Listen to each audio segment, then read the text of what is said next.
So, as you probably know, right when the devs release a big new patch such as Long Live the Lich from last Tuesday, they'll take to Reddit and allow the community to ask them any questions on the topic of the most recent release.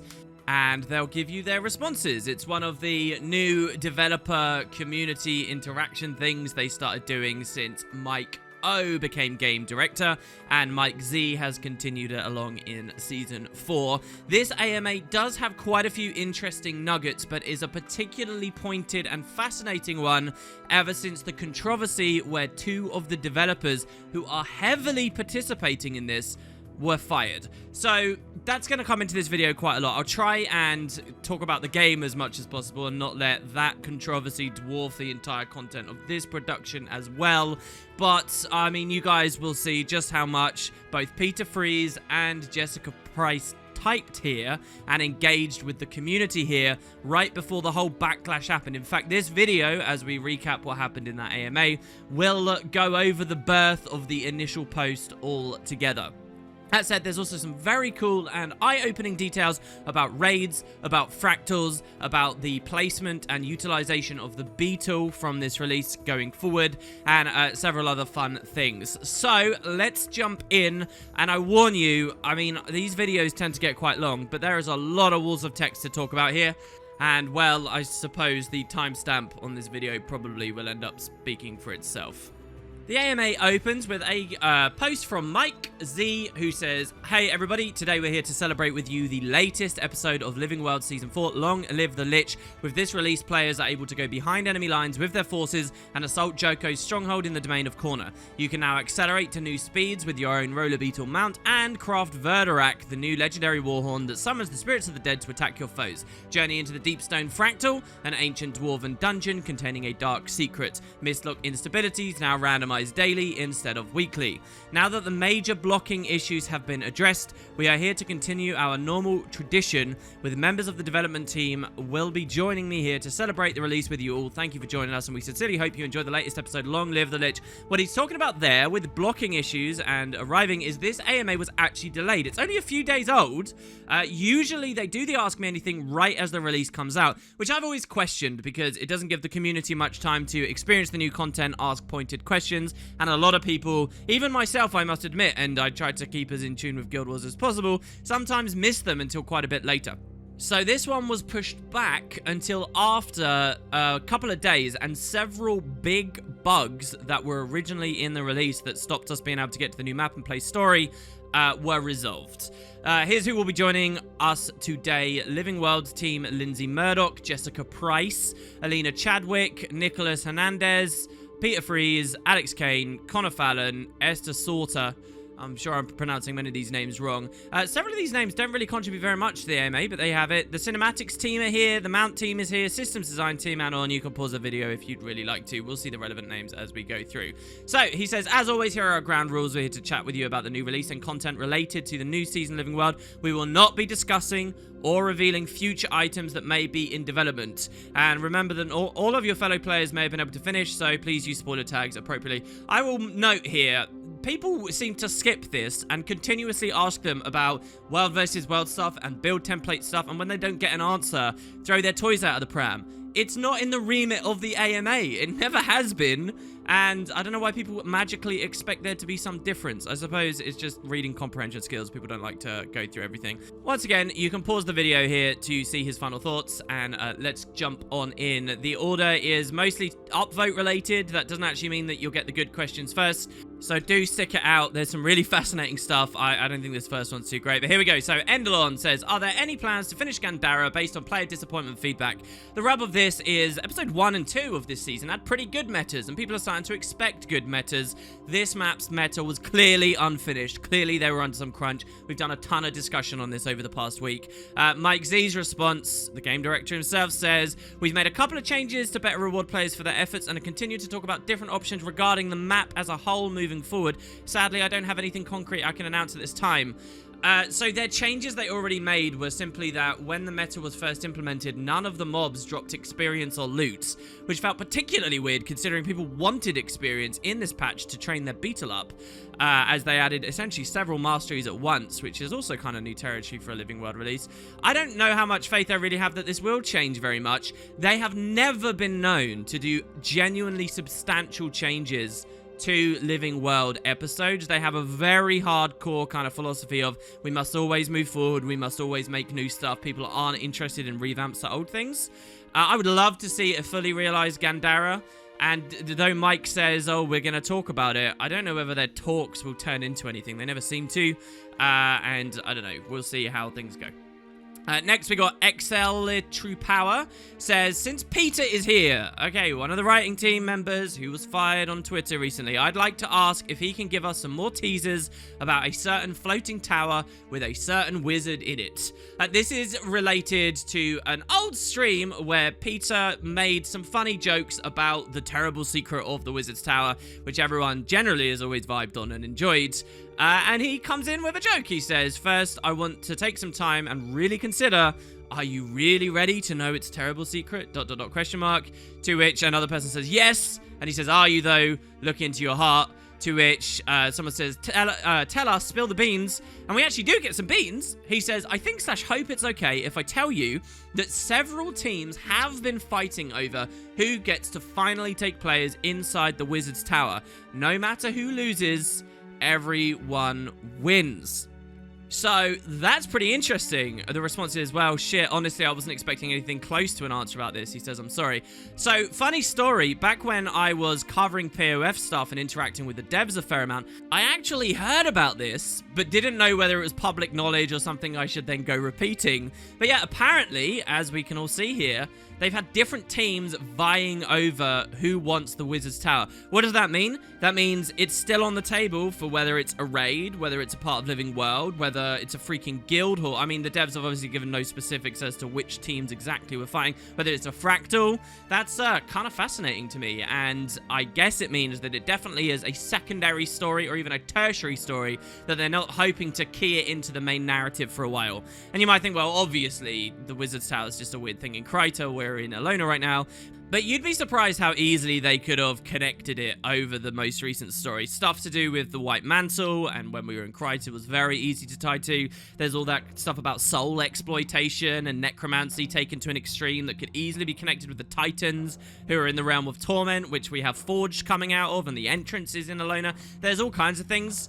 This doesn't give me much faith we'll see much on the Wizard's Tower for a while, though, but there you have it.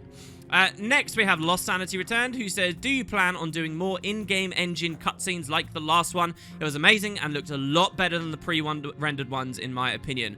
Are there any plans to put in a break bar tutorial in the game? If no, why not? So, we do get answers on both of these. So, the cinematics team have had a lot of praise, as you can see Byfield here is talking about. He says, regarding in-game engine versus pre-rendered, there's a significant increase in the development time required for in-engine scenes, and because of this, they've been used judiciously for cinematic content. We will continue to create in-engine content, but I can't comment on the frequency. That's interesting because I, as a total layman, would assume that just putting a fixed camera in engine would be easier than doing some kind of pre-rendered setup. But I guess there's so many variables that can occur when you do things in engine, such as how in Guild Wars 1, you'd have minions and pets clipping into all the key NPCs and cutscenes and whatnot, that they don't like doing it, and they have to do a lot of stuff to make sure that that doesn't happen. I am also, I will note, in the camp that I really don't like their pre-rendered ones. Somewhere else in the AMA, they talk a little bit more about the quality of them. Apparently, they are 1080p. I play the game at 1440p, so that means they look a little bit blurrier, but I've always thought they were like 480 or 720. They look so blurry and artifacted and grossly compressed. I don't know. I'm not a fan of their pre-rendered ones. I love the in-game ones. It's a shame to hear that they take a lot of work, but definitely this scene that is being referenced here, which I won't go into specifics on because of spoilers, was done very well in this patch. The conversation goes on. Don't forget there was that comment there thrust in about the break bar. We get a response here from ArenaNet Lev, who, by the way, has some of the best responses in this entire AMA. Could take this AMA's golden dev boot. who says, I'm investigating what we'd need to do solid tutorials for things like the break bar. Don't expect it in the immediate future, since it's still in the design phase, and a quality tutorial will need voice acting and a lot of testing to make sure it actually teaches the skill, but it's on the radar. Edit, and if you've got any other things you think really need tutorials, such as bundle items or combo skills, please feel free to mention it, and I'll make sure that they're considered. The conversation goes on to Final Fantasy VII a little, which you can pause the screen if you like. Now, this thing about the tutorials I find really interesting. Tutorialization is something I've thought a great deal about with Guild Wars 2, because I think it is one of the greatest weaknesses of this product.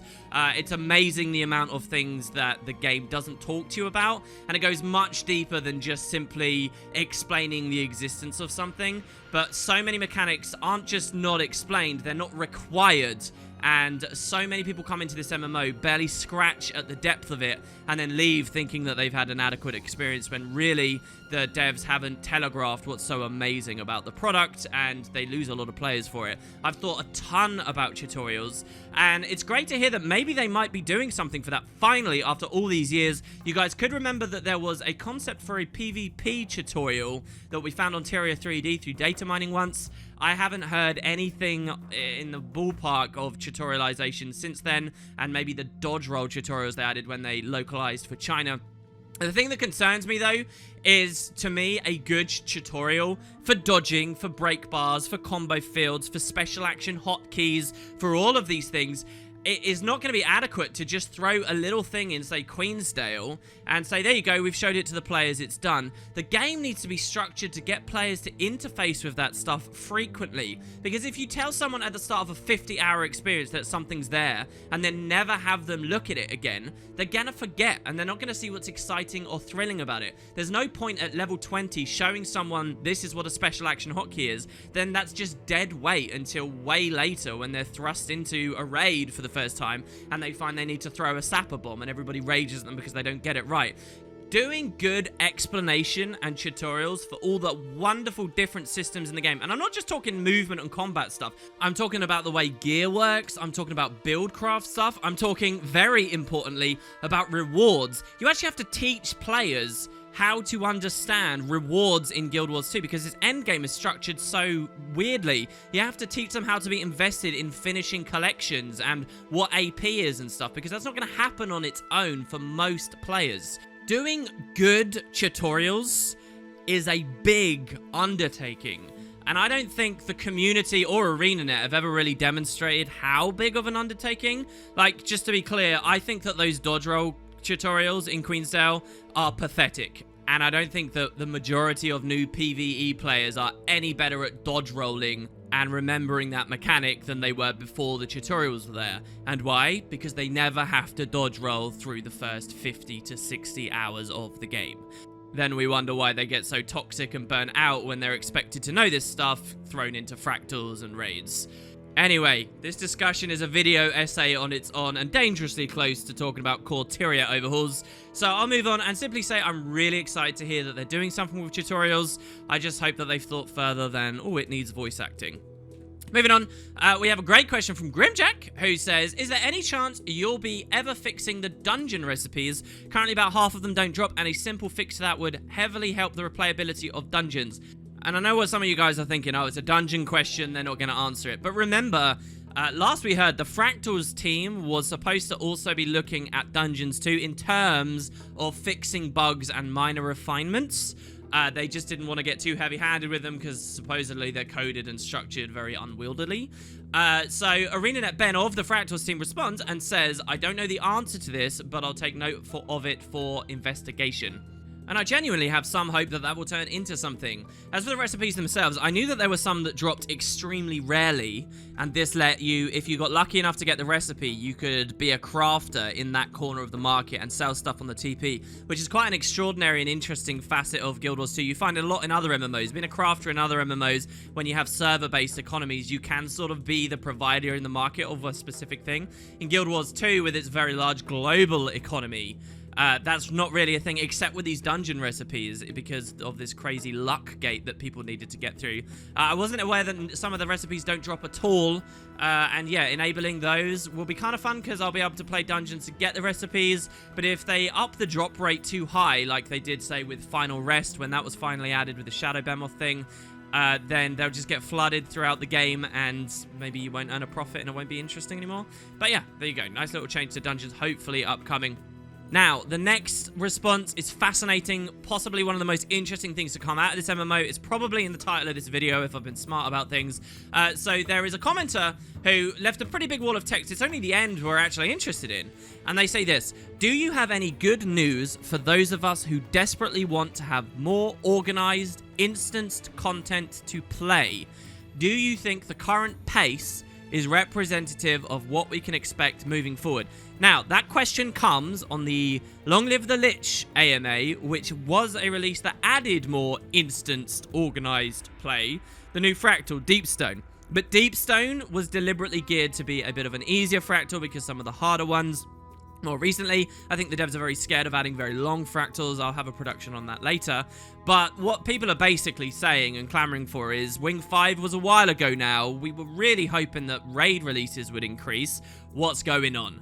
And so the response chain really is amazing. So Arena, you can see here from the edit, he says, well, this blew up. Since there's a reasonable chance I'll be on the Wooden Potatoes 57-minute Ask Me Anything summary, I'd like to say hi to my guild, and make sure to click the bell on this video so you don't miss any great content. You know, that thing with the bell, I'm such a bad YouTuber, I didn't even know that was a thing, but apparently it's like the new, oh, please like my video thing people beg about.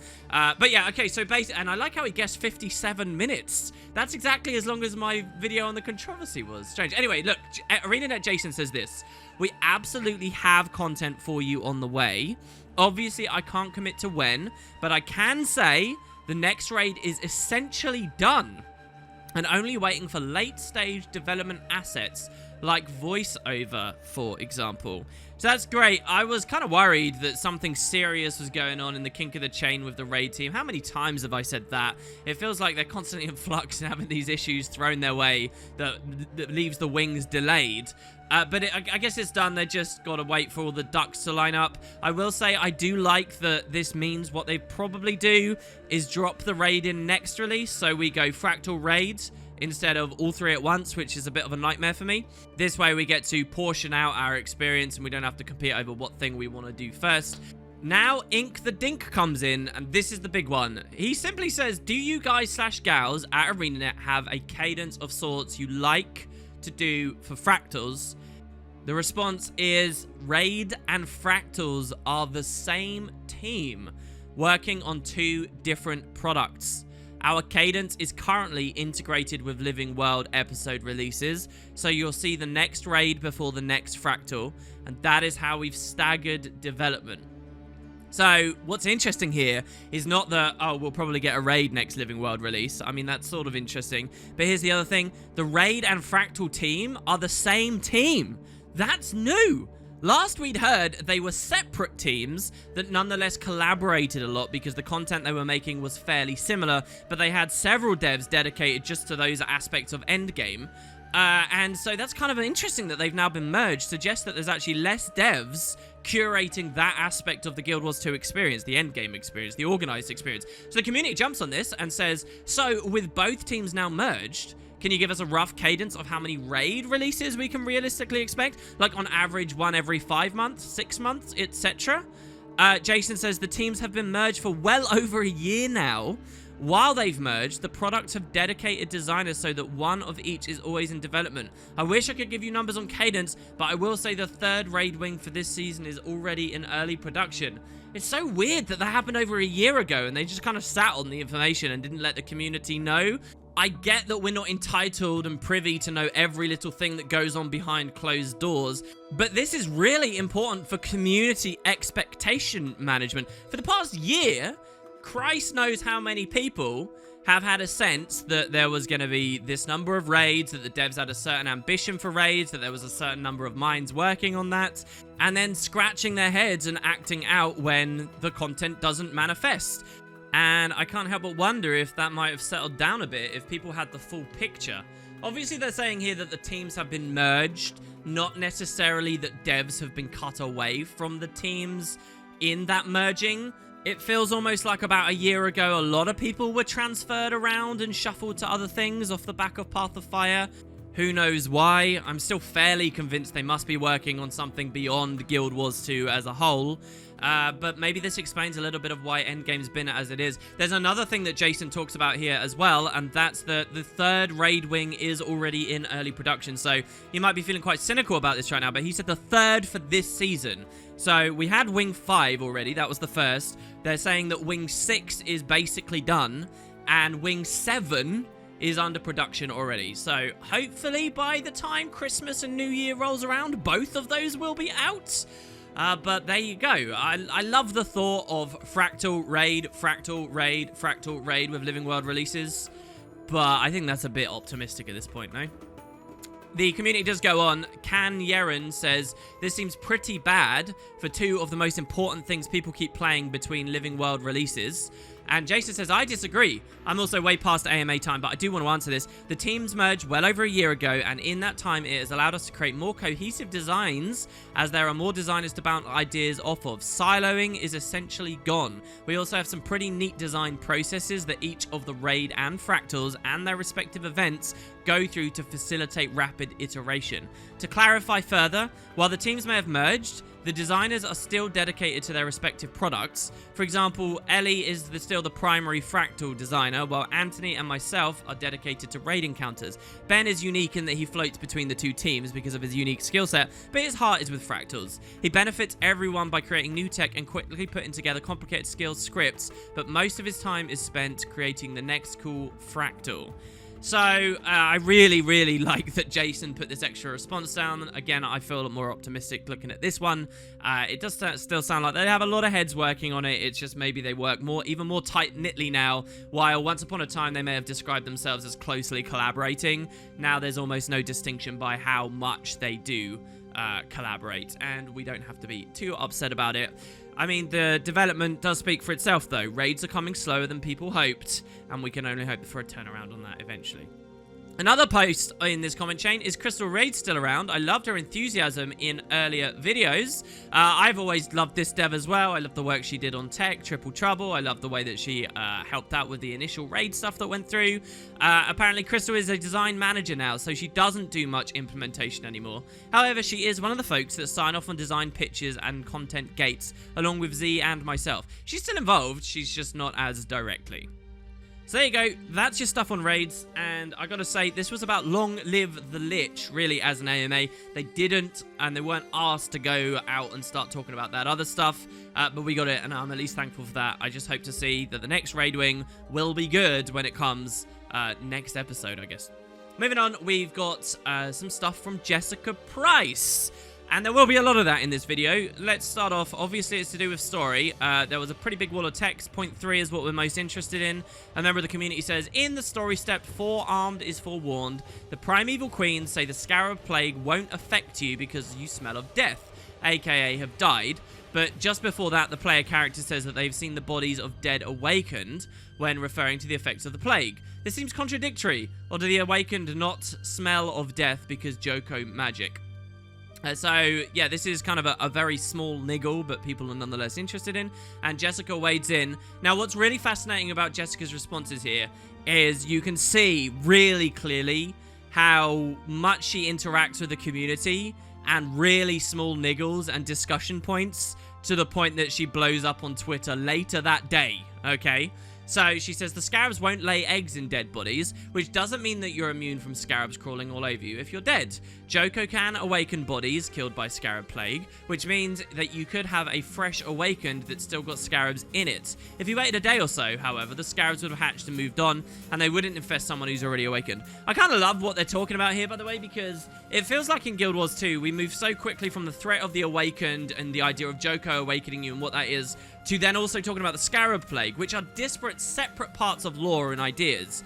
But they come together so quick in Guild Wars 2 And I've noticed there's a lot. People kind of get confused about which is which. Like, they almost think of getting the plague as the same as being awakened. And it's kind of interesting how they didn't have much screen time, really, in the season to handle the both things very separately. Kind of how Guild Wars 1 did, where they were both sort of just background elements and introduced at very different times.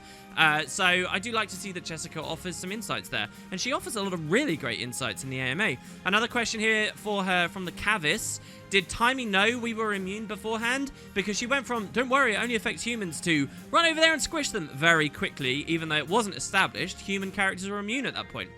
And Jessica says the immediate threat was the same for everyone. Not that they'd necessarily infest you, but that they'd eat you. So they had to be stopped. More questions for her. This one from Step W, who had a lot of posts on this AMA that got responses. Question for the story team that's been on my mind for a while now. The pack commander can come in many forms. 5 races, 9 professions, 2 genders. Are you seeing where this is going, guys? 3 personality types and hundreds of different combinations of story backgrounds. How important is it to the story team to make sure the commander's lines and actions are mostly in line with the player's choices for their character? Do you make the commander as generic as possible as a character so it can feel more coherent with any given player's character's story, race, profession? Or would you not be afraid to sway them down in a path of somewhat less standard morality or personality if the story gave an opportunity to do so? And Jessica says, it's hard. We have a joke that every time we kill a player line, an angel gets its wings, because that's actually cutting 10 lines. 5 races, 2 genders. She's actually wrong about that. It's 30 lines, and it's even, maybe 3 angels get their wings. We're, because of the localization, we're always over line count, and we're always having to cut lines we love.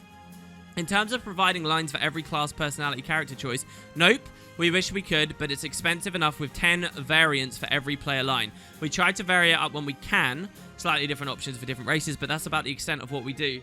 Anyway, the conversation continues in that direction. Check it out. Lots of people start responding. And Jessica, to her credit, I guess, but this may have contributed to some stress. I don't know. She tries to respond to everyone. She tries to correct everyone, tries to understand for everyone. Admirable, you might say. She says, I might be wrong, and I know you're not involved in voice over work personally, but maybe you can shed some light on it, and if not, that's fine too. I feel like all the voice actors for the PC commander seem to have slightly different take on most lines. Not every, but most. Is it because, possibly, due to what particular voice artists take on it, or is it something planned and baked into the scripts? I love that question, by the way. I've always wondered that. My male Asura sounds so different to my female Sylvari. I wonder whether the human beings behind the voices have been given different stage directions. And Jessica says, well, I do go to most of the recording sessions, so I can give you some insight. It's both. We try to write slightly different variants of some lines to give them a flavor that's more in keeping with the PC's race. More technical vocabulary for Asura, swearing by the gods for humans, and we also sometimes let the actor take the shape. I can't help but feel she's not really talking about the player character there, mostly other characters. There's definitely tweaks. The player character doesn't often get too many. And another dev chimes in and says, agreed, it's usually the variants for player race.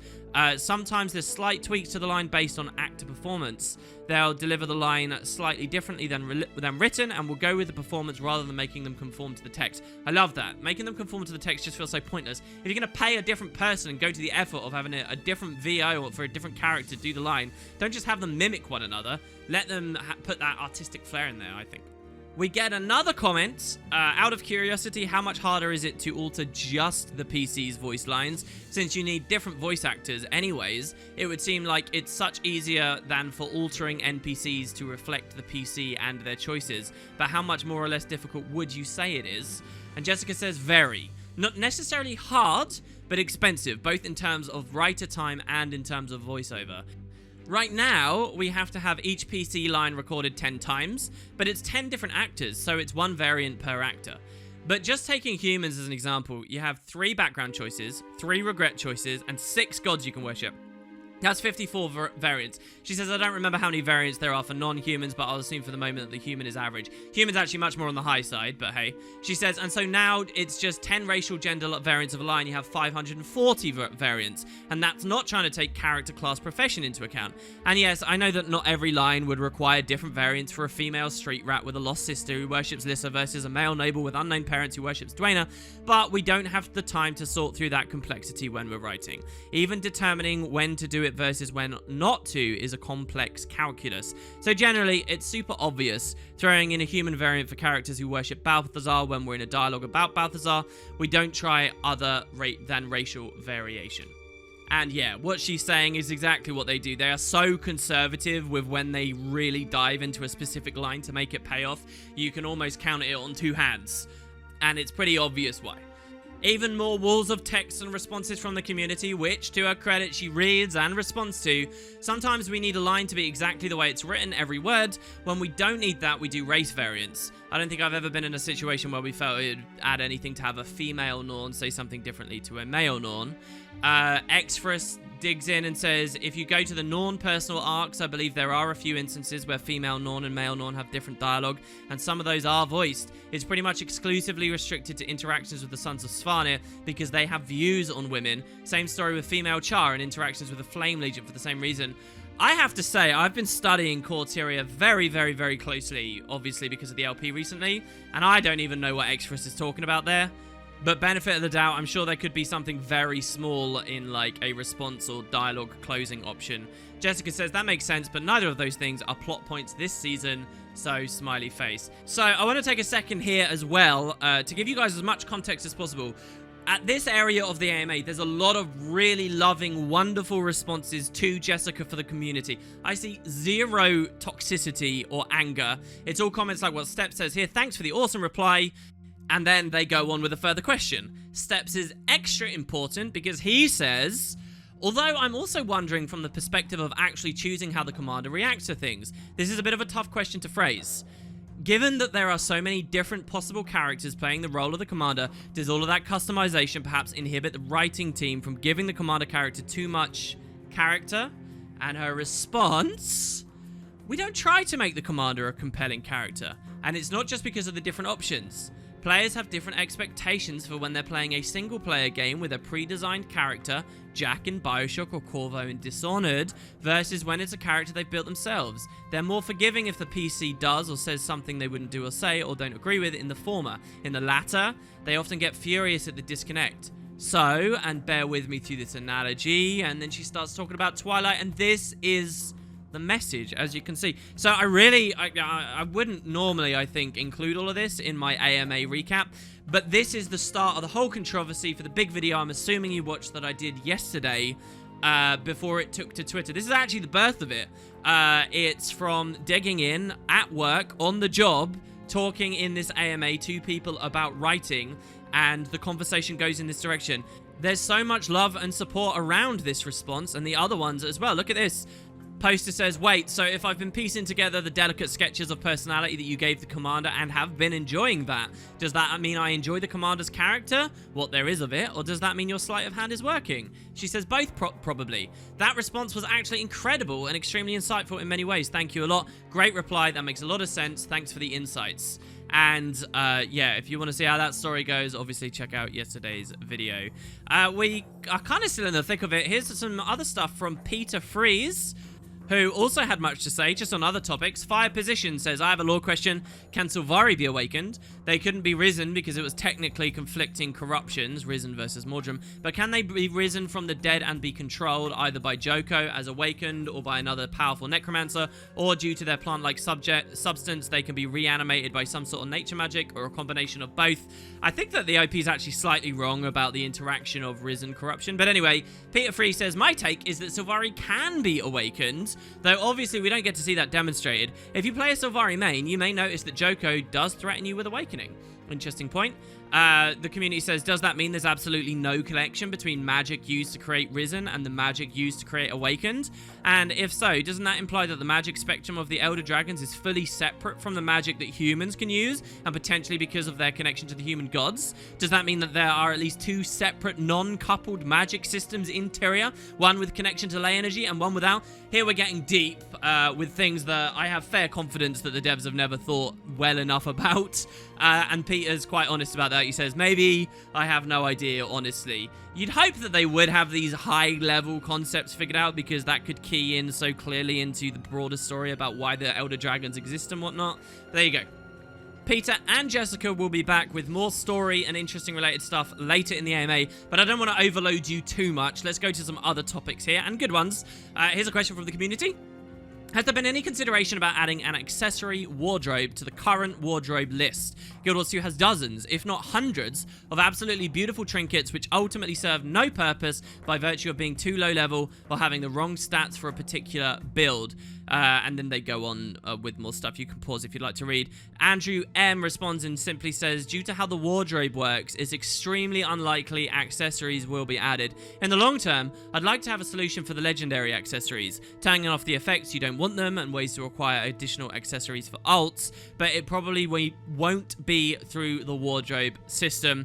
Disappointing in one respect, but I am happy to hear that that's on their mind, because the way that legendary accessories have been working is wonky. I'm sure a lot of you remember that whole, I want to be able to hide the Aurora effect stuff.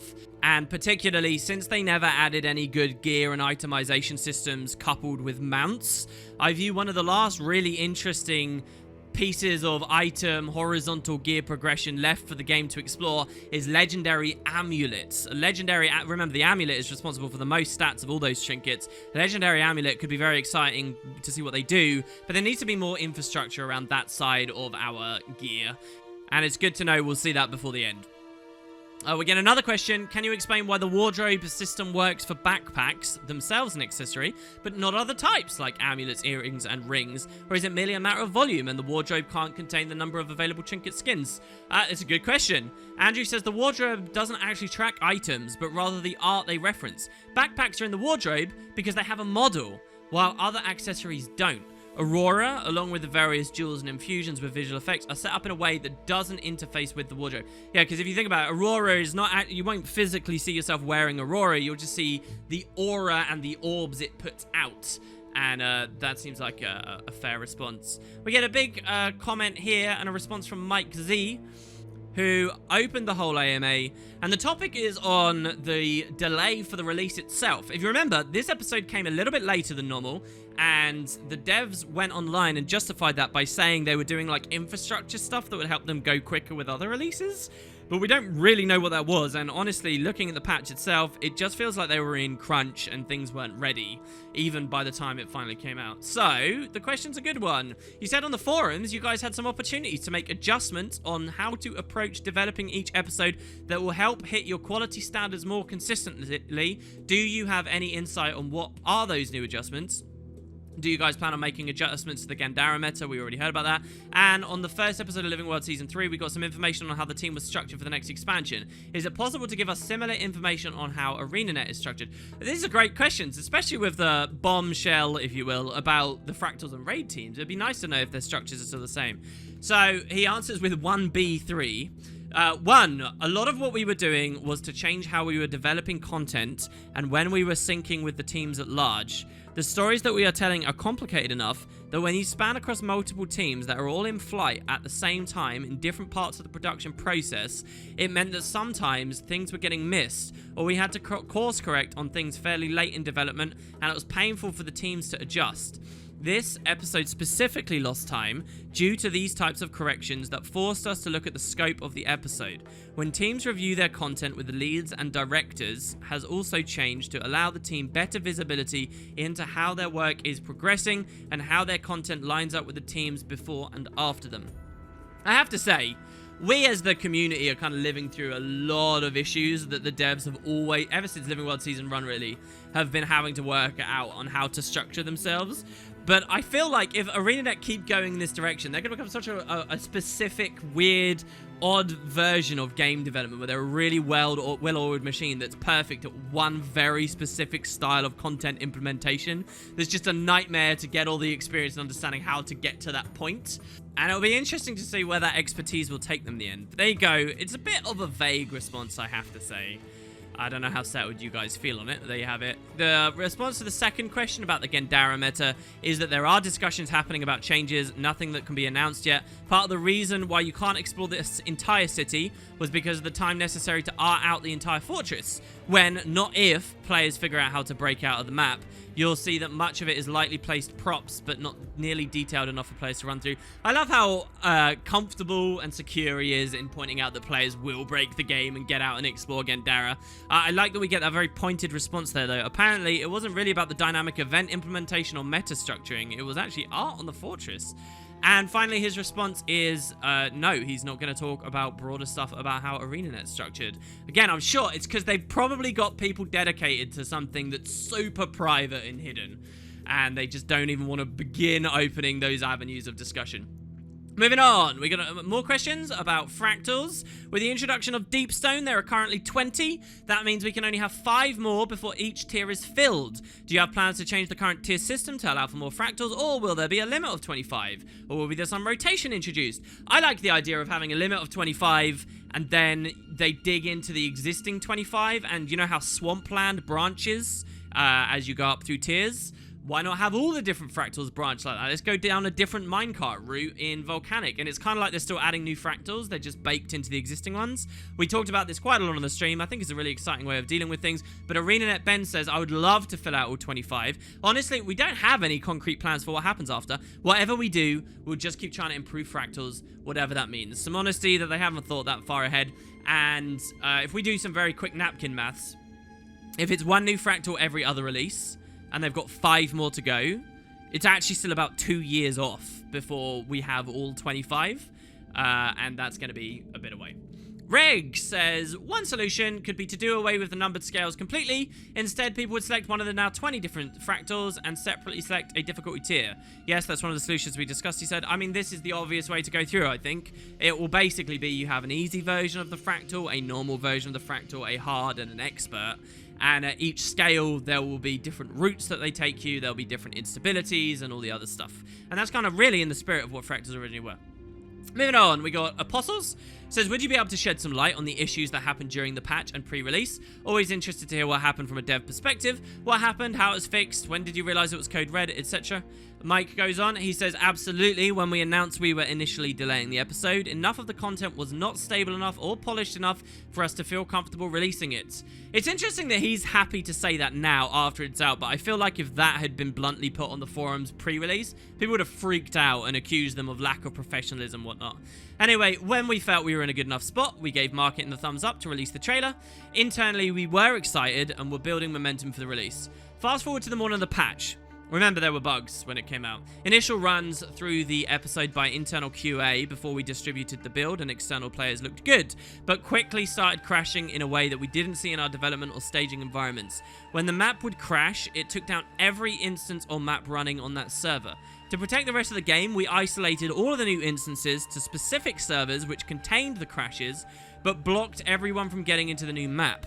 The rest of the day, we were investigating the crash reports, which gave us completely bogus data and was a red herring to the server issues. It took us some time to realize that as we've been increasing the size of content inside instances, the way we've been calculating the required resources on the server was no longer accurate enough to predict performance. The system to protect us was actually making an assumption that the development team hadn't considered.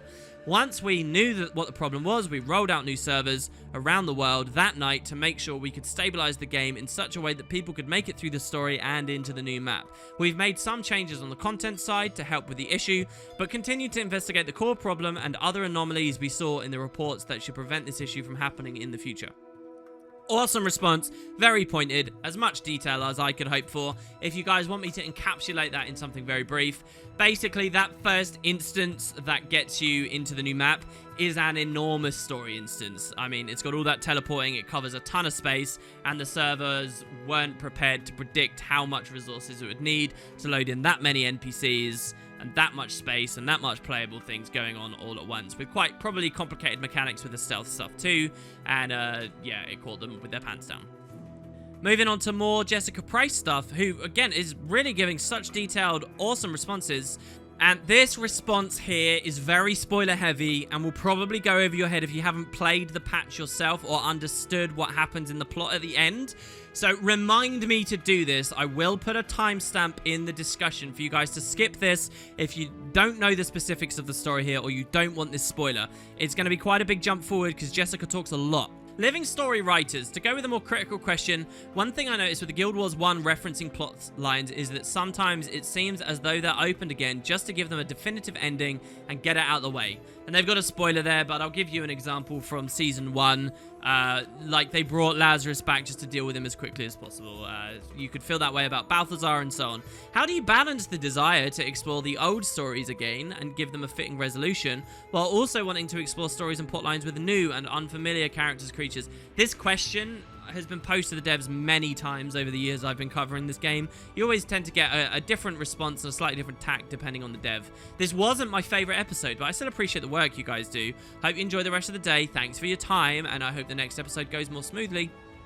Jessica says, my perspective on this is a bit limited, as I joined ArenaNet just as Path of Fire was shipping. So I can give you insight as to why we're doing what we're doing for Season 4, but I can't really say much about story decisions made before I got here. When I came in, the Living Wild team was in the midst of re-breaking the overall Season 4 arc. A bunch of work had already been done for episodes 1 to 3, and they were already in production, so we couldn't start from scratch. Given where the story left Joko in Path of Fire, it was important that we not just leave that hanging, but we also had Kralkatorrik as the implied overarching threat from the epilogue to Path of Fire. So, Joko being a part of this season was already a given. For various reasons I'm not going to spoil, he couldn't be the main villain for the entire season. And I think that that's quite obvious too there as well, guys. Guild Wars is balancing a lot of different threats, and the amount of time that they apportioned to Joko, I do think was reasonable in the end. She goes on and types for a long time here. I will stop interjecting. She goes on by saying, and maybe this is revealing a little too much of how the sausage gets made. Game development is a ton of working around constraints that players rarely know exist.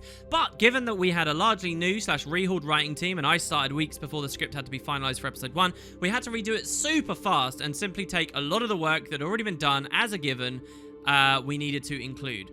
We didn't really know how yet to handle Joko, so we kept him largely off stage in that episode to buy some time to figure it out. Eventually, we worked out our template for his behavior. He's actually initially shaken by what the commander did to him, so he's more serious in episodes 1 and 2 because he's genuinely angry. In episode 3, he's feeling good that he's got everything under control, so he's back to his old arc self. He does respect the fact that you were able to screw him over. It's the sort of thing he'd do. So when he's finally got you face to face, he drops a lot of the performative aspect and speaks to you in a way that's much more honest. His final cinematic is probably as close to genuine as he ever gets.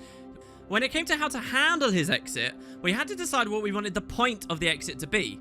And we figured someone needed to articulate the thing that had been bothering a lot of us as writers, which is that there's an argument to be made that the commander has, with the best of intentions, done a lot of things that's actually made the world's situation worse. We figured Joko was the right character to say it in a way that the commander would be tempted to dismiss, but that would get under your skin. He's saying it in the most blamey way possible, but is the substance of what he's saying wrong? The problem with that is it becomes much less interesting storytelling if you can tie him to a chair and beat answers to this stuff out of him. And if it were me, I wouldn't want to kill him because I'd want those answers. So that was a challenge. How do we let him say just enough to get you thinking, but not enough to answer the questions you're going to have? In parallel, we were struggling with the idea of how to convey that Aurene is different now. And she's not your cute little pet, but she's not mini you either. She's a dragon. She's not always going to do things in a way that humans are comfortable with. One of the major themes in your relationship with Aurene, in the way that speculative fiction intensifies and makes literal through sci-fi and fantasy situations, questions that we deal with in real life, is the question of how much you have to understand someone in order to be able to love and trust them. That's a question that every parent of a teenager has to face up to eventually. Your kid is their own person.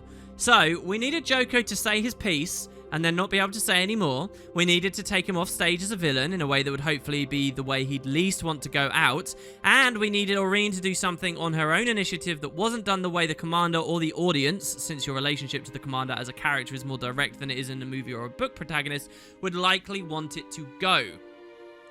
We toyed with leaving him around for another half episode, which was about as far as we could stretch it, but opted to take him out at the height of his likability. The danger with characters like him, like Heath Ledger's Joko, like Jack Sparrow, etc., is they're good in smaller doses. But if the audience gets too much of them, they lose their charm.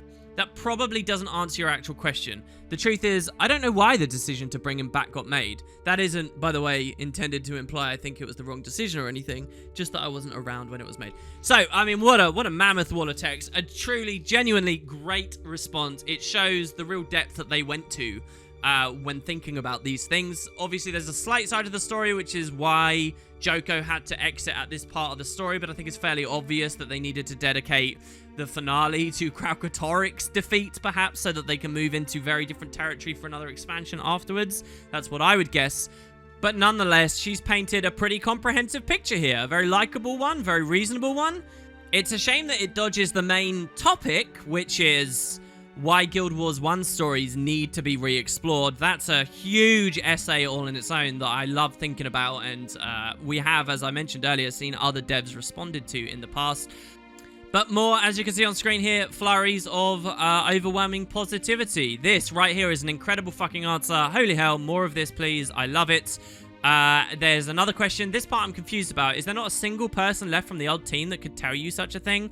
Or did the old team leave in the way that they were not able to share this information with you? It seems a bit important to know the whys as a storyteller, especially when you're picking up from someone else's work. Jessica says yes and no. Sometimes people leave. Sometimes decisions get made for other reasons than storytelling. Fair enough. I hope you're settling into your new position well.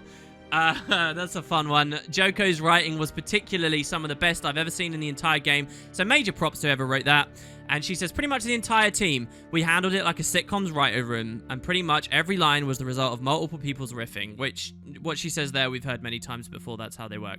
Another glowing response to what she said. It was really excellent, and Nolan North's voice acting is truly selling it. He's been by far my favorite voice actor ever since his work in Spec Ops The Line. This man has incredible range. Side question to you, how does one get hired as a game writer? It is something I've always wanted to do, and it doesn't seem like just being a writer is enough. She says we usually hire people with film/TV writing experience, but given that this job's different at every company, the requirements tend to be too. I know that's not a terribly helpful answer, but the best advice I can give you is get experience in other mediums.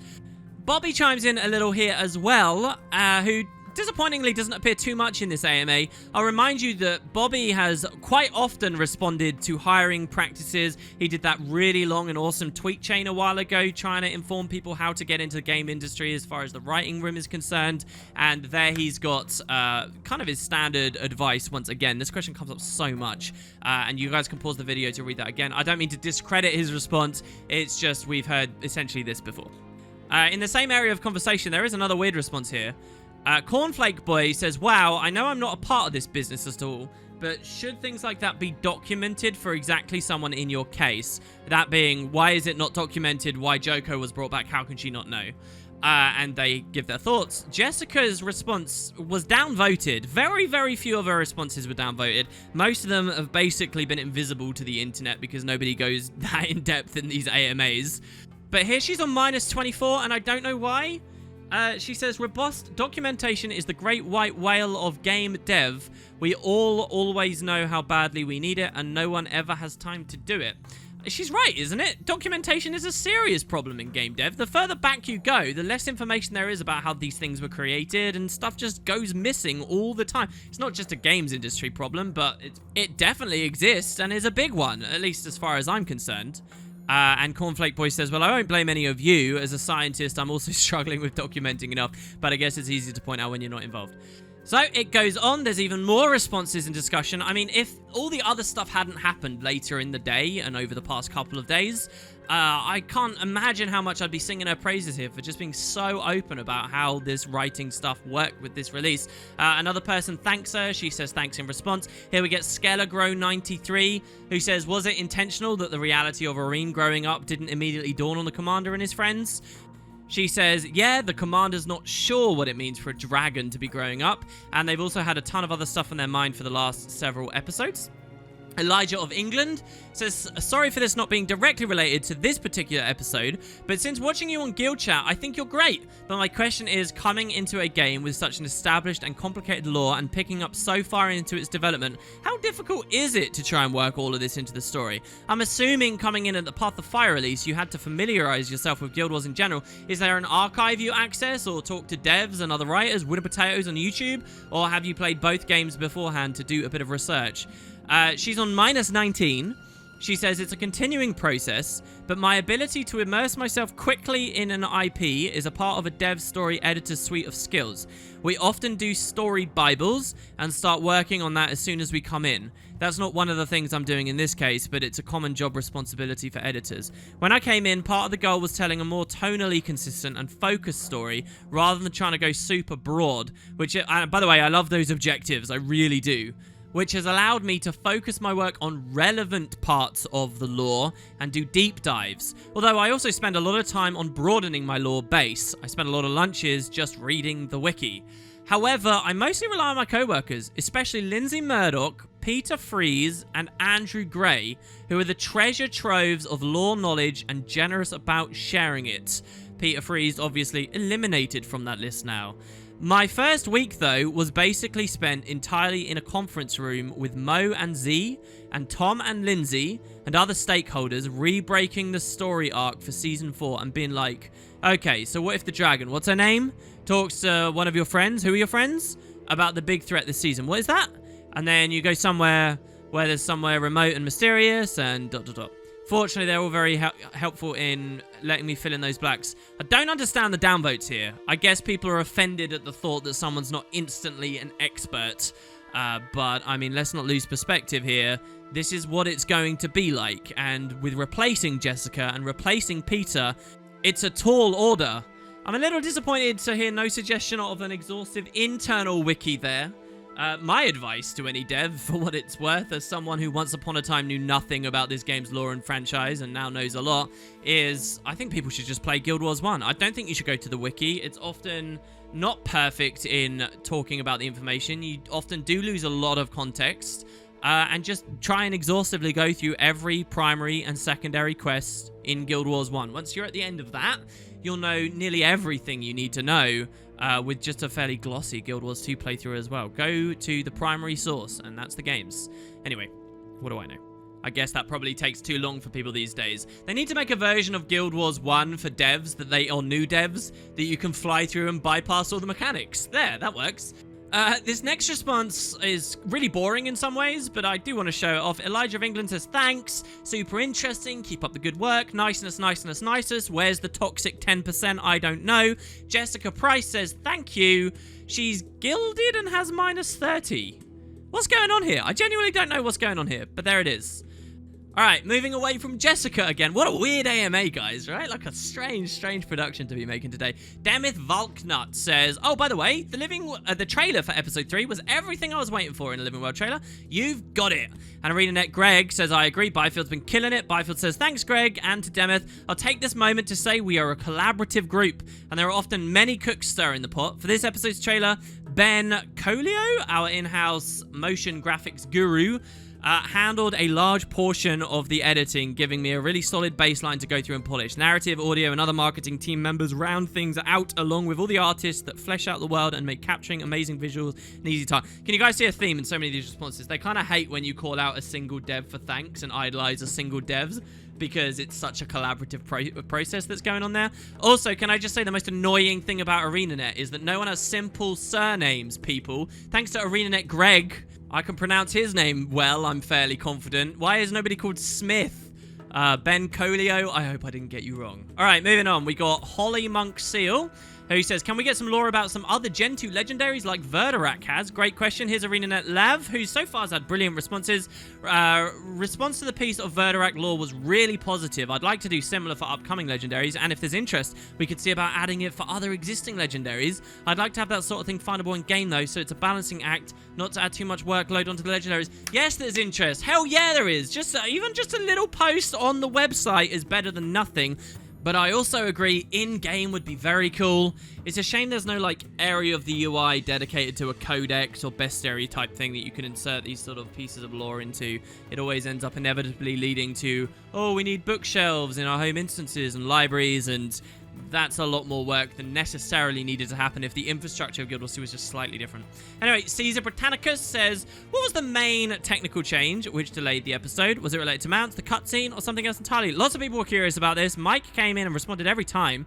This time he says, there wasn't one issue, it was many. We were still making balance changes to the mount. The cutscenes were still being polished. We had game-breaking bugs and instances and in some of the events. And as a whole, the team felt that the content wasn't good enough to ship. I love these responses. Look how honest that is. It wasn't good. We needed more time. Don't butter it up. Don't go all PR speak. Don't hide from it. He's blatant, and I like this. Mike Z doesn't seem to talk much as game director, but I always like what he has to say. Next, we got Kantoku83, who says, the Fractal endgame currency sync was fantastic. Can we get something similar for luck? Even after maxing out our account magic find, we still get luck from dailies, festivals, and salvaging gear with nothing worth using them on. Lav says this has unfortunately been low priority, since there are a lot of players who don't have their luck max, but I agree the system needs something to use your excess luck for. Everything that this person is thinking about the game, I'm like double thumbs up. Hell yeah, I'd like to see them do something different with luck. This next thing is so minor, I wonder if I should even put it in this AMA recap, but with the context of what happened very shortly later, I suppose it'll be interesting. A Game of Thrones fan asks, how many episodes does Living World Season 4 have? And Peter makes the joke, as he often was wont to do, 3 so far. No definitive answer there, but obviously a joke everyone was enjoying. And Jessica herself responds and says, have I expressed lately how much I admire you, Peter? Which isn't much, obviously, but I think is a little bit of extra context as to why later on Twitter, where he casually in his garden with a beer sees that she's acting attacked, he's more likely to be nice and defend his colleague. I mean, we really are talking about a very, very short window of time span there. And in the interest of putting just a bit more context out there, I thought some of you might like that. Moving on, though, very quickly. Wonderbread says, a bit late to the party here, but I really want to know if we'll ever get more lore that is not specifically story-related. This is a great topic from Wonderbread. For instance, there are other MMO and RPGs that give you more story and lore via books or just random NPC dialogue that tells you more about the world, makes it feel more alive. So I think about, for example, I mean, I just mentioned a codex system. Black Desert Online, for all of its faults and things I didn't like, BDO actually had a pretty good version of that. The new map and really all of the new Living Season maps seem to feel somewhat lacking in that regard. They don't feel lived in and necessarily like actual places that people exist in. We get some during the actual story, especially during the part with the farmers, but even that is just a one and done, and I do not really feel like we've really explored enough of what these people's lives are like. I really love the world of Tyria. It's beautiful, expansive, and gorgeous in general, but this just feels like a major part that is lacking currently. Peter responds by saying, we always want to do more of this sort of thing. A very sincere response. He says, as someone who wrote content for the open world of the first 3 episodes this season, I'm sorry to have disappointed you. He doesn't really give a big response. You could go quite deep into this. We could talk about how there actually is a lot of that stuff. You know, like a vendor selling corn and braces and corn and coins and things. And they get flavor text in there, and that does have history. It's directly relating history we already know because they're direct Guild Wars 1 references. Or we could talk about how so many of the events which could provide that stuff are actually revolving around foreigners to that area of the world. So many of the events in the new map are to do with Asura, who haven't historically lived there for very long. And they're telling interesting stories about the Asura's struggle. Some of the stories are really quite sad. But at the end of the day, that doesn't give us a deeper history. It's not really impossible for them to deliver. It's just the subject material they're going with. Another event, say the Choya dancing and swaying. You know, what is the story we get from that? It's basically an Asura saying, I'd like to study these Choya. And that doesn't add much to the pool. Meanwhile, in Guild Wars 1, you look at Prophecies as a release. That felt like a huge, immersive, big open world.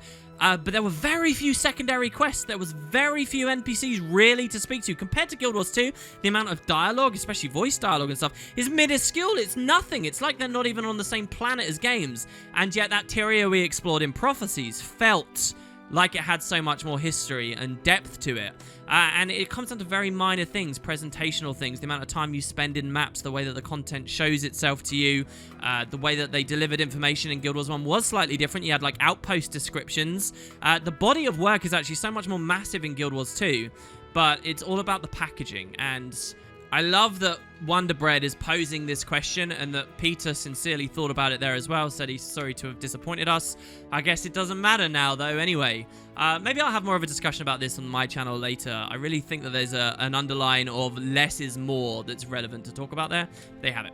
Alright, he also says, I greatly appreciate you replying. I'll admit a large part of why I want this is in large part due to being in a roleplay guild, and this is something that makes RPing all the more exciting. I was so excited for Corner, as one of my characters is supposed to be from there. There was always some amount of uncertainty playing a character from Corners. There was little information given about the area in the 250 years after Guild Wars 1. Regardless, I do not want to seem ungrateful for what you've given us. There's been a lot learned and much that I can use to help my character feel more real. I look forward to the future and hope you can include more. Truthfully, your writing is so wonderful. I just want more of it.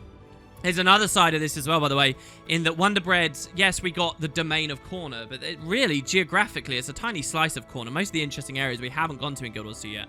I don't know whether we ever will, but there's a lot of, like, theoretical space for a lot of culture to be delivered.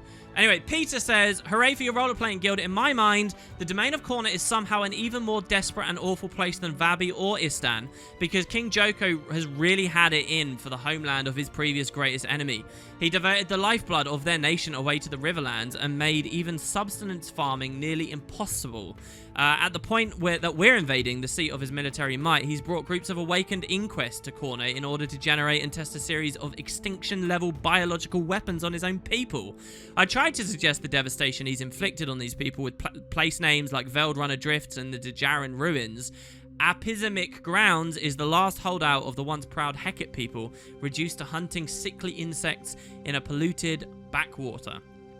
Moving on, we have a kindred spirit in me, Dr. Monocle, who's asking a question and raising a topic that I personally was most interested in last week, above anything else. He says, hello dev team, I really enjoyed the Beetle collection and the addition of the new mount, but looking forward I'm slightly worried about PT. Are there any plans to implement PT in either previous maps, races in Vanilla Guild Wars 2, you know you want to, or looking forward, will he still be a part of our gameplay? Kind of like how Jackal Portal's being nifty shortcuts. Given the episodic nature of Living World, I'm scared that it will only be used for Corner, and we won't see the need for PT anymore. These are serious concerns of mine, and I'm so happy to see a response from ArenaNet Lev again. Like I said, the golden dev of this AMA, I would definitely like to add Roller Beetle tuned races in Corteria.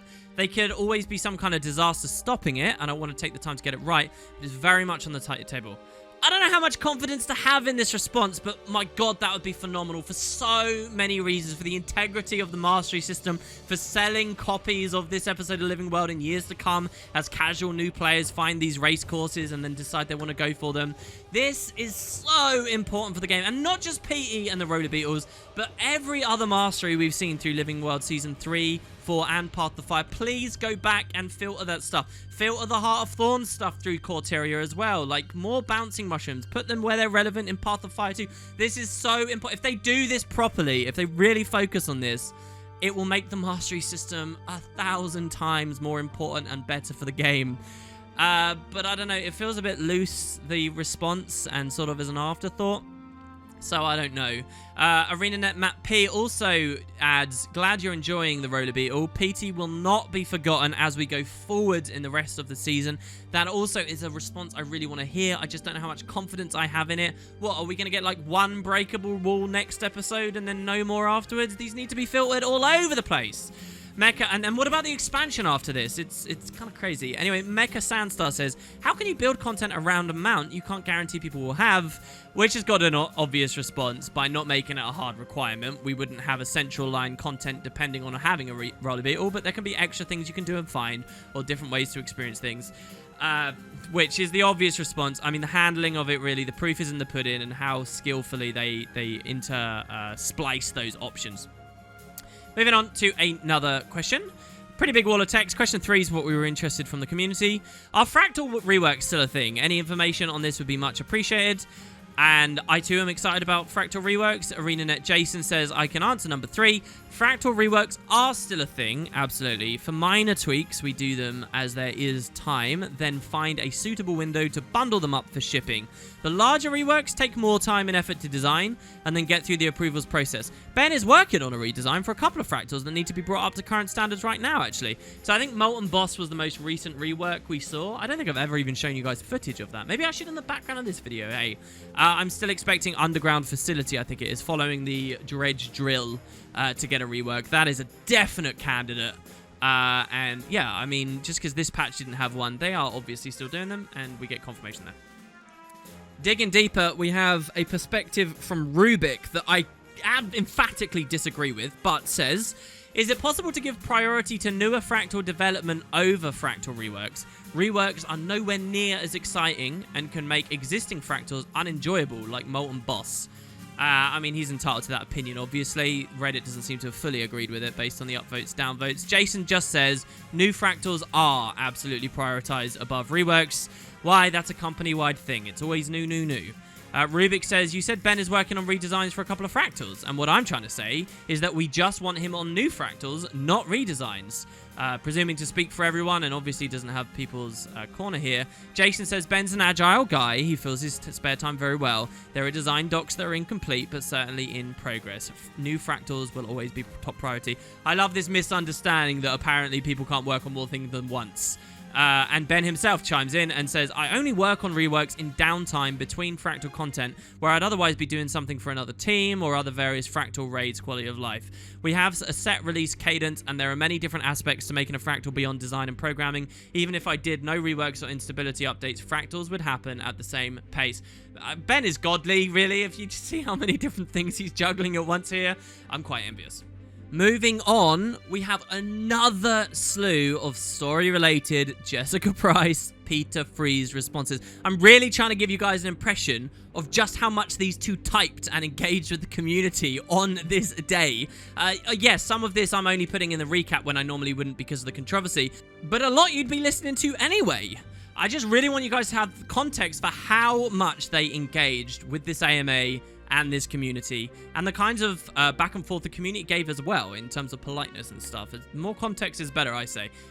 So we're going to open in the middle of what was started as an uninteresting thread with this question from Kafakator, who says, what has motivated the very obvious shift from more classical, mystical high fantasy in Guild Wars 1 and vanilla Guild Wars 2 to an extent, to having Asura tear down layers of abstraction and mystique and essentially turn the series into sci-fi, complete with modern tech lingo and electronics. This has even retroactively been applied to the lore and magics of the ancient races as well. It's a good question, an interesting topic. We were even discussing this during Eye of the North, for what it's worth, where glasses became gear that you could wear and the Asura were initially implemented. For what it's worth, I think probably Jeff Grubb, who was doing a lot of the world building and design stuff for Guild Wars 2, may have been a big influence on this. He strikes me as a big sci-fi fan. We know he's currently working on sci-fi things. I see so much like Star Trek influence when it comes to the Asura and various aspects of this game. But these are all pretty old discussions and old topics. It's just the Guild Wars 2 devs of today are continuing along with that tone and those themes. Peter Freeze's answer is, because it amused us as developers to have a magic-technical society that could to contextualize abstract magical concepts and repurpose them in more technical ways. Which is fair, that is fun, and that is interesting. The community response is that's all well and good, but when it's done to the detriment of other races and societies in the story, it becomes a problem. I don't know whether I agree that's happened in Guild Wars 2, but Peter says, it's a problem with a game world as complex as ours, that the more societies and cultures you introduce, the less screen time and resources you have to service all of them. But your concern is noted. And he's right. I mean, when was the last time we got lore or thought about things like the Jade Brotherhood? I know we're not in that area of the world, but the point stands that there's so many fringe different communities that the game can talk about now. And the Asura happen to be one of the big five. What we're essentially talking about is world-building management, and world-building, I believe, is a big part of the narrative picture and story design when it comes to games. But Peter has a very interesting insight to me here. He says, world-building is the very least part of narrative. That's not to say that no thought goes into our fantasy franchises, cultures, and environments, but that stuff is very much tertiary to our team's primary concern, which is to try to tell evocative stories using compelling characters. This Living World season is about people dealing with grief and loss, about accepting responsibility for mistakes made and trying to course correct.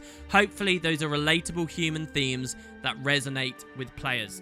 And what he's saying here, you can definitely feel for the past 2, 3, even 4 years, they really do focus a lot on characters now and character development and character stories, because it's so hard and unwieldy to get people invested in this idea of the Elder Dragon threat if you're not also invested in the characters themselves. And he's right, that does need to be the primary concern. I don't know whether I agree to that extreme, but it's an interesting comment, right? He also says later, I've spent almost 13 years building the world of Tyria as an environment artist and as a writer, so I'm glad you've enjoyed that aspect of the franchise. I'm just disagreeing that it's the most important part of storytelling, or at least the part I want to focus on as a writer. That said, you invoked several times where the story was revealed through character moments. Someone else says, I just want to point out that I personally too really miss the less explained, more mythical aspects of magic we used to have in vanilla, and maybe they'll lose their place in this story if we don't spend a bit more time on them. And Peter says, your concern is noted. I really do think he noted this concern, and now it doesn't matter, guys. Jessica Price says, given that I joined the team to work on Season 4, I can't really speak to those world-building decisions. Sorry, I honestly don't know. Thorpe says, you've done a fantastic job. She says, thanks, I'm fortunate enough to be a part of a fantastically talented team. A team she will later throw under the bus. And someone else says, that's disappointing, but an understandable answer. Can you at least acknowledge that the concern has been noted? You don't even have to give any details or spoil anything. Just a little, hey, we hear what you're saying and we'll take that into consideration would be nice. Or you could tell us about the thought process and story planning that led up to this point. Again, without needing to tell us about the future. Peter says, we know all of your concerns and hey, we hear what you're saying. We'll take that into consideration. The order I've read this out on the AMA, that might seem like a really stupid comment from the OP, but you might find that this happened really early in the timeline, and after this post, Peter started very clearly telling people, I know your concern, I know your concern. I don't know the exact times that it all happened because it just says 5 days ago in general for me now. But there you go. Our community response to this was that was apparently savage. It seemed quite sincere to me, but I know he basically just repeated verbatim what the person was asking for. Whew, I just had to stop to get a drink. Bear with me, guys. We're in the last leg now. And moving away from story again, back over to ArenaNet Ben, talking about fractals and the fractal cadence. Here he's very clear. He says, we've committed to having one fractal every 2 episodes, regardless of scope. This one happened to be a smaller scoped fractal, that being Deepstone, so we didn't even require the full dev cycle. We're already deep in development for the next fractal, as well as instability changes that we hope to ship around the same time, as well as a possible rework. Challenge modes were not intended for every fractal and are only planned when we have something really special. I agree with that, by the way. A lot of people are clamoring for challenge modes. I don't think you need them everywhere in fractals. I think they've got a really good progression where it's basically you do all the fractals, and when you get to like 99, 100, there's that extra special thing of the CMs. You practice those, imagine yourself as a new player, and once you've mastered those, you're so ready for raids, and then you transition to those. That's when people are asking for fractal CMs, I get that they're nice, and 5-man scale stuff I personally prefer as well, being able to know that my rebound will land and various other mechanics for the combat. It just feels better at a 5-man scale. But at the end of the day, if you're clamoring for that, they are going to satisfy you there with raids. But to tot all of this up from the AMA, they've definitely got a lot of work on a raid. They've definitely got a lot of work on a fractal already, and several other things too. The community says, have you considered having per boss challenge modes instead of fractal-wide challenge modes? And Ben says, they would have to be different than 99 CM in terms of content rewards. I've considered many things that will never see the light of day. And you got that side of things to think about as well. When they add those CMs, there's kind of a complicated other side of things on how they reward you for the CMs and more currency creep and, I don't know. Vendor creep certainly is already a big thing in fractals. The community continues this line of discussion, no doubt because Deepstone was unsatisfying to those bigger of us nerds that really want more challenge. In exchange, could we have some more interesting and difficult fractals? Challenge modes are the only reason some of us play the game. When you make them, you guys consistently put out some of the best content available, and they're right. The CMs are amazing. Ben says, this is the kind of feedback that makes it much easier to pitch new CMs as a good use of company resources. Phoenix says, when can we make ourselves heard best so CMs can be seen as a good use in the future? They're absolutely the most solid and fun 5-man content I've played in any MMO, and I'd like to see new CMs, be it in new or old fractals. Ben says, constructive feedback on the forums is hard for us to miss, smiley face. I love how even this skirts around the whole thing about community relations with their developers and how far feedback can go to enact change. The Green Ringer says, out of curiosity, do you guys keep metrics on how much playtime each certain content gets? Like, do you keep stats on how much time is spent in 100 CM versus the standard fractal? I know most companies I've worked for have done something similar, but it seems like it might be helpful in deciding which kind of content to prioritize. And Ben says, we do have some metrics, such as the number of CM versus non-CM instances each day. Last I checked, I think we were around 10% to 15% CM to non-CM, so 85 to 90% of players are only doing regular T4s. Mind Security says, Mounts team Matt, is it possible, and if so, can you guys please add the checkpoint mechanics into guild halls so we can make proper race courses in there? Great suggestion, lovely idea. And Lav responds and says, listen, I'm not Matt, but the way that the mount races work is complicated and frequently course-specific under the hood. So it's potentially not possible. That said, it's a really cool idea and I'll keep it in mind. Maybe there are some clever workaround. I do think, guys, behind the scenes, these races are being a bit unwieldy for the devs. We know that the races that are in the maps bug quite massively and stall. And we also know that this most recent map, which added the roller beetle, doesn't even have a race on it. It has an adventure that feels a bit like a race, but it's not a real race. So I wonder whether we're seeing that get phased out now, despite all the applause it got as POF came out. I'd like to see something that helps people make core tier races for themselves and make guild hall races for themselves. That's probably the best way to go. Anyway, Nebby says, you could add a decoration that detects player movement nearby and change from one color to another. And Lev says, this is more or less what I was thinking about after considering the options. It'll take some time and investigation either way, though. Look at the range of things that this developer is interfaced on, and hopefully we'll make some progress on. New question. The community says, I'm probably not getting an answer, but I'm still trying. Any plans for a Joko combat tonic or a proper Joko outfit? How am I supposed to properly praise him? And Lev says, I don't know if there are plans, but I'll take note of your request. Being Joko in a combat tonic, I would have rathered that to the dancing Choya, I'll tell you that much. That'd be great. Person with the best username I've ever seen, Nonsense Response, says, the final cutscene was spectacular. Well done, cinematics team. How long does it take to go from storyboard to finish such a cutscene? What was the most challenging part of the cutscene to get right? And Greg says, the cinematics team can vary greatly depending on scope, but usually takes between 3 to 6 months from storyboard to finish. The Joko one in particular took us a bit to get right with newly implementing mocap and was closer to 6 months. 6 months on one cutscene, guys. Having the PC in the cinematic provides an extra challenge for us, and one was one of the more difficult things about that cinematic. Christ almighty. You can see why at launch, the side-by-side scenes were gone with. Very efficient to produce by contrast. Dark Phoenix 11 says, a question I have been wondering since Path of Fire's launch, but what exactly is Beastmaster Allura? Before being awakened, was she human or some other species? Also, can I steal her outfit for my char, specifically the helmet? So Peter Freeze says, Beastmaster Aranko is an awakened Canid, one of Palawa Joko's creative reworkings of necrotic material into a new form that delighted him. She was presumably an alone human in her mortal life. So it's not a new race, I've wondered that too. Thanks for the reply. And he also says, if you want to get even more of a peek behind the curtain, during Path of Fire development, those creatures were called Anubises. Anubis was the jackal-headed Egyptian god of mummification that fit the art vibe we were going for with Joko's Alona.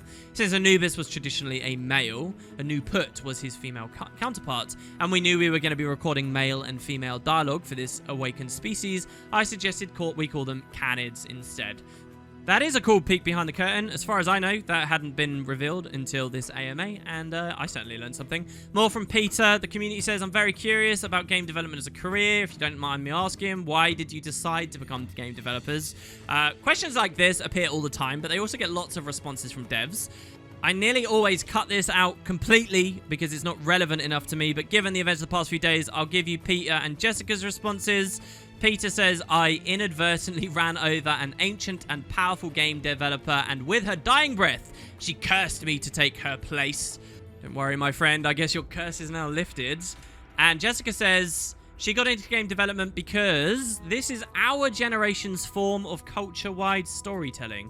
The greatest generation had movies as theirs, the boomers had TV. We've got games. And while participatory storytelling has been a thing forever, we see it most often in religious and political ritual, truly interactive storytelling on a wide scale is new, as far as I can tell, and it's exhilarating and important, and I want to be there for it. Moving on, this is the final thing on the AMA from either of these two devs. It's another wall of text from Jessica, and on a fascinating topic. She opens by quoting the question from the community that's relevant. So here we go. Somebody said, are there any active plans to dive deeper into some of the standing mysteries from previous or existing conflicts? I'm personally thinking about Joko's true origins or what happened to Menzies. Both of these are things I'd love to have been revealed, but haven't yet. Of course, I know you guys love a few good mysteries, so I wouldn't be too disappointed if they were left to the imagination. I love this question from the community. This is one of the things I've been disappointed on with the season so far. It hasn't dug into the things I wanted to. There were a lot of opportunities to tell a lot of history about Joko already, and they've just not taken any of it. In this season, she says there's a particular storyline we're focusing on, so additional mysteries generally get addressed in book deaths, side events, and so on. On the subject of Joko being an awesome villain, what challenges do you guys feel were the toughest to overcome when creating a good villain over the years? You've improved a ton since launch. What challenges are you still working toward mastering? She says it's hard to say, since the people that created a lot of these characters originally aren't people working on them now. The interactive nature of game storytelling and the need to always give the player agency are certainly limiting in some senses and freeing in others, but they do create challenges in doing some of the archetypes people are accustomed to from TV and movies. Bram is finally back on my good side. It is good to see his dumb charm returning. Not really a question, but I'm glad to see that the situation's turned around. She says, deep down, he's a good boy. He's just young and very emotional. And lastly, the community says, which prompts an incredible reaction, right? Ready? Also, in the last mission, the Beastmaster was able to escape Joko's awakened imprisonment by praising the commander's military prowess. I guess that's a win? It's interesting to see how different characters react to Joko's influence. Some seem totally brainwashed until their dying moments, while others seem fully functional as their own personality. Any rhyme or reason to that? She says, yup, it's certainly easier to give in, to do what Joko's telling you to do, and to kind of let yourself fall into being a mindless servant. To maintain your own will and personality takes constant resistance. Some people can manage, some people can't. We are down to the last couple of questions. Raoul says, are there any plans on implementing that fractal record instance that got teased at some point? Fractals without instability, but also without rewards. This new daily instability change honestly made fractal records unstandable? I think he means impossible to go for and sort of cultivate as a part of the scene. I fully understand that it's not very high on your priority list, yet any kind of info on it, if it will happen at all, would be cool. Ben says, at one point we were working on a competitive fractal system. So we're talking about people speed running and posting their videos and competing online, but scrapped it because it was pulling way too many resources away from the core fractal development, leaving many of the problems to rot. Swamp of the Mists. Pitching a feature used by a relatively small minority of the community, though in my opinion a valuable one, is difficult. Personally, I think as a rewardless mode it could work, but there's still many questions to answer and it has not seen anything close to a formal pitch internally. I mean, I fully respect and understand Ben's response here, but I have to be honest, I think with this, it would have been much safer and better for everyone. Again, expectation management, if he just said no. If it's not anything close to a formal internal pitch, let's be real. How long is that before that's ever going to become something? And I know I would get why, because it would be a very tiny part of the community. There you have it. A question about marketing. Remember that for the broader context of Guild Wars 2, a lot of new players are around and a lot of people who are just really getting into Living World and are only just starting to have their eyes open how big and amazing these releases are. And so someone says, why were there no interviews, articles, etc. for this release? I think it's dawning on people just how little it gets pushed out there to the broader gaming circles, what's going on with Guild Wars. Liz responds by saying, I'm trying really hard to find a way to answer the marketing team question in a way that isn't obnoxiously pedantic. But the short answer is that there were articles around for the episode, whether or not they felt like the sort of coverage that one might find personally interesting. That said, we're always looking for new and different ways to promote episodes before or after they're live, and I'm all ears on suggestions for content that folks personally find appealing. Whether or not we can act on that feedback is, of course, another matter. So yeah, basically, and the community, if you go to the AMA, talk about this a bit more bluntly, a lot of the articles that came around hardly really sound like they've played or experienced the game in any way. They're just very fluffy, short, brief pieces that don't have much penetration or reach. So there you go. The last question from this AMA. iPenguin says, are there any plans to address concerns with the new Beetle mount regarding how its endurance bar starts empty instead of full, unlike other mounts? It's a bit of a pain to say, want to smash through a wall, mount up on your Beetle, and have to wait roughly 10 seconds for that bar to fill. It's a question that doesn't really get to the nub of the matter in that the Beetle would be horrendously OP if it started with that endurance full. Obviously, one of the other suggestions people have talked about is having the engage skill smash the walls instead. And, well, what do ArenaNet say? Regarding the wall smashing specifically, it is currently planned to add this behavior to the engage skill as well. So once we see that, I think we'll find the Beetle is refined, and they'll probably stick with the no endurance starts, or if they can find a way to do it, maybe quarter endurance start or something, I don't know. And there you go, guys. That's the AMA.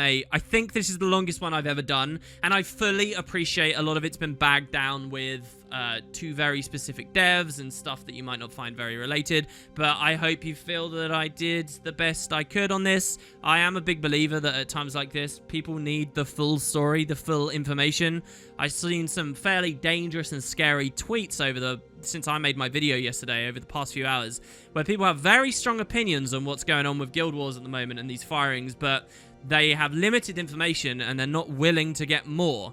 So here, this was the hours before everything kicked off. This is the kind of depth and quantity that those two very talented writers gave to the community and how the stage was set, in addition to all the other stuff. I hope you enjoyed. Thanks very much for watching, guys, and I'll be back for more stuff about the release, including proper Deepstone coverage and all that good stuff very soon. My throat's really sore, though. I've done a lot of talking the last 2 days. I need more water.